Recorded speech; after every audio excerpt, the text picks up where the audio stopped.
students. Today we are going to continue with our further topic, chapter number 8, cell biology and biotechnology.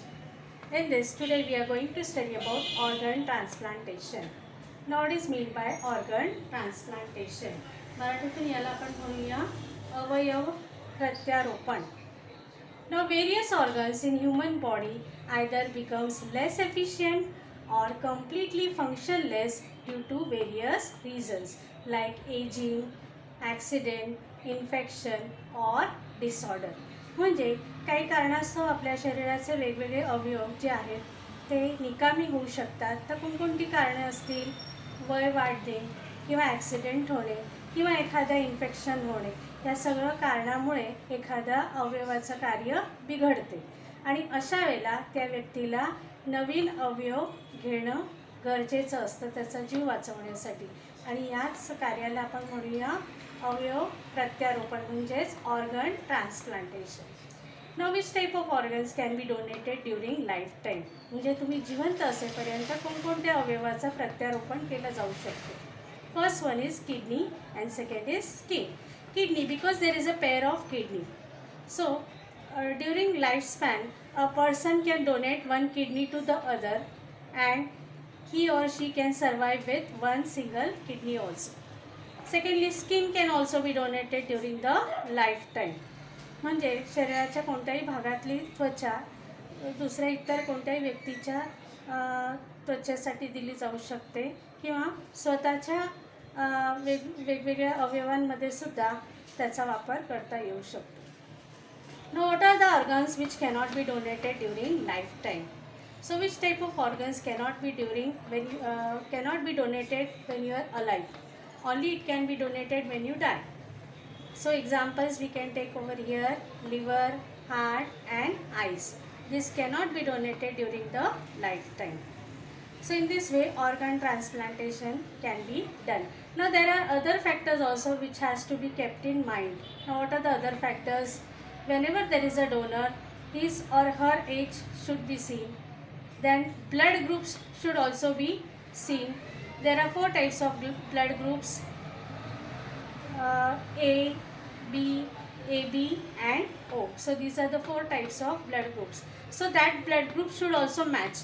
Whenever there is a donor which is going to give an organ to receiver, then his or her blood group should also match. Then age factor also counts.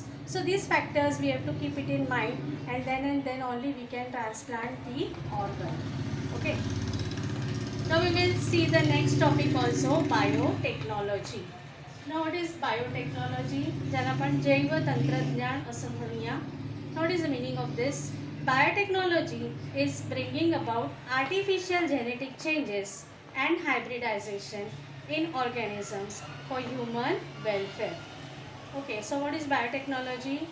It is a technology in which artificial genetic changes म्हणजे जनुकीय जो आहे त्याच्यामध्ये बदल केला जातो. चांगले जनुकीय किंवा जीन्स असतील ते ॲड केले जातात आणि हायब्रिडायझेशन म्हणजे संकरित पद्धतीने आपण नवीन त्या ठिकाणी जे कॅरेक्टर्स आहेत ते आणू शकतो. So biotechnology is bringing about artificial genetic changes and hybridisation in an organism for human welfare. Now there are various branches of science like cytology, biochemistry, genetic engineering. These are included under the biotechnology. म्हणजे आता याचा आपण सविस्तर आणखी अर्थ बघूया. मानवीय फायद्याच्या दृष्टीने सजीवांमध्ये कृत्रिमरित्या जनुकीय बदल केला जातो व संकर घडवून सुधारणा करण्याला जैवतंत्रज्ञान असं म्हणतात. Now you must have heard about hybrid cattle. Which are they? Yes. What examples we can take over hybrid cattle, Kandhari, etc. Okay. Now next topic, biotechnology includes following areas. So what is the scope of biotechnology? First one, use of various abilities of microbes like yogurt production of milk and alcohol from molasses.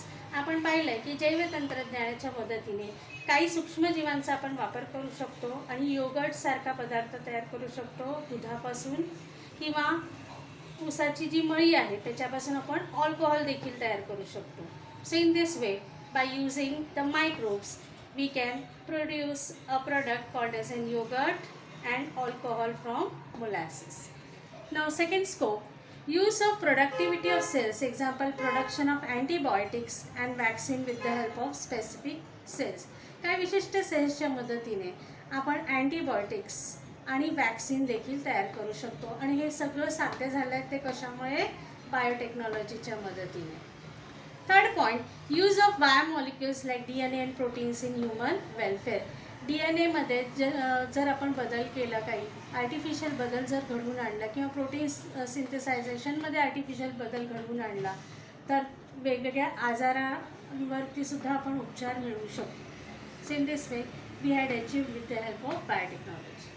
Fourth point, development of plants, animals and products of desired quality by gene manipulation. जीनमध्ये जर आपण बदल घडवून आणला जनुक्यांमध्ये तर हवे असणारे जे कॅरेक्टरिस्टिक्स किंवा वैशिष्ट्य असतील ते आपण सहज साध्य करू शकतो. तुम्ही पाहिलं असेल की आता सध्या जे बाजारात पपया वगैरे मिळतात तर त्याच्यामध्ये आपल्याला बियाण्याची संख्या कमी दिसते. तर हे कसं काय साध्य झालेलं आहे? तर आपण त्याच्यामध्ये जीन मॅनिप्युलेशन केलं आहे आणि जीन्समध्ये बदल केल्यामुळे हवे असणारे जे वैशिष्ट्य आहेत ते आपल्याला सहज मिळवता येऊ शकते. So development of plants, animals and products of desired quality by gene manipulation. This also we are getting with the help of biotechnology. Fifth point, use of genetic and non-genetic technique. Non-genetic biotechnology involves use of cell or either tissue. So tissue culturing and hybrid seeds. Tissue culturing we can get it artificially and also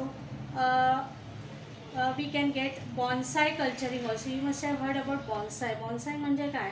तर मोठ्या वृक्षाचं रूपांतर आपण लहान वृक्षामध्ये वगैरे करू शकतो tissue कल्चरिंगच्या माध्यमातून आणि हे सगळं आपल्याला सहज शक्य आहे. ते कशामुळे? जैवतंत्रज्ञानामुळे म्हणजेच biotechnology. So these are the main areas which we have covered. Now we are also going to study about the benefits of biotechnology. बायोटेक्नॉलॉजीचे नेमके कोणकोणते फायदे आहेत?